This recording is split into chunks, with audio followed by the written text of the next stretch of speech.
ఈ నెల 12న చంద్రబాబు సీఎంగా ప్రమాణ స్వీకారం చేయబోతున్నారు. దీంతో చంద్రబాబు ప్రమాణ స్వీకార కార్యక్రమానికి పార్టీ భారీగా ఏర్పాట్లు చేస్తోంది.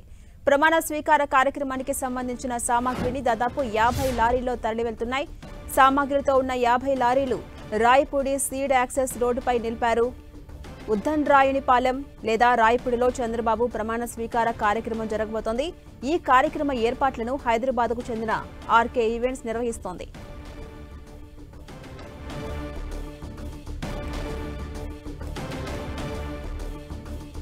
ఈ నెల 12న చంద్రబాబు సీఎంగా ప్రమాణ స్వీకారం చేయబోతున్నారు. దీంతో చంద్రబాబు ప్రమాణ స్వీకార కార్యక్రమానికి పార్టీ భారీగా ఏర్పాట్లు చేస్తోంది. ప్రమాణ స్వీకార కార్యక్రమానికి సంబంధించిన సామాగ్రిని దాదాపు 50 లారీల్లో తరలిస్తున్నారు. సామాగ్రితో ఉన్న 50 లారీలు రాయపూడి సీడ్ యాక్సెస్ రోడ్డుపై నిలిపారు. ఉద్దండ్రాయునిపాలెం లేదా రాయపూడిలో చంద్రబాబు ప్రమాణ స్వీకార కార్యక్రమం ఉండబోతోంది. ఈ కార్యక్రమ ఏర్పాట్లను హైదరాబాద్కు చెందిన ఆర్కే ఈవెంట్స్ నిర్వహిస్తోంది.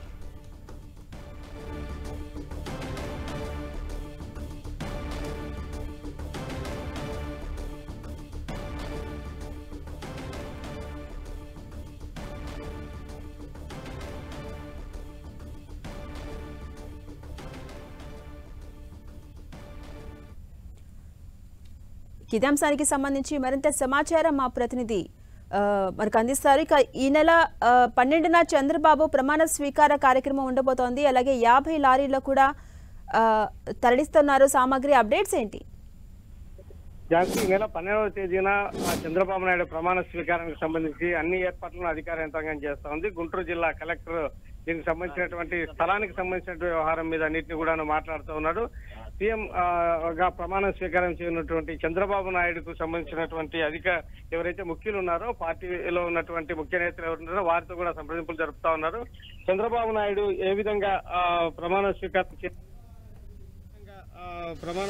చేసేటువంటి కార్యక్రమానికి సంబంధించి ఎటువంటి చర్యలు తీసుకోవాలనే దాని మీద ప్రధానంగా ఆయన దీనికి సంబంధించినటువంటి అధికార యంత్రాంగంతో మాట్లాడడం జరుగుతూ ఉంది.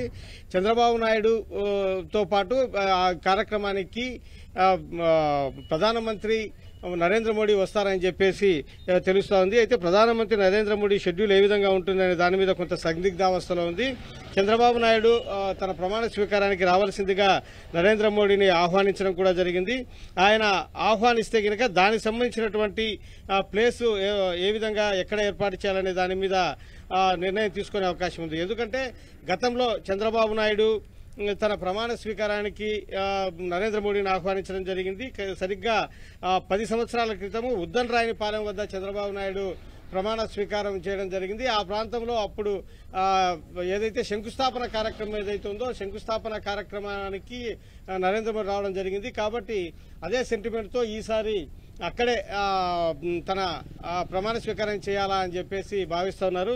ఒకవేళ చంద్రబాబు నాయుడు ప్రమాణ స్వీకారానికి నరేంద్ర మోడీ తన షెడ్యూల్ ప్రకారం రాలేని పక్షంలో రాయపూడి వద్ద ఈ ప్రమాణ స్వీకారం చేయాలా అని చెప్పేసి తెలుగుదేశం పార్టీ భావిస్తోంది.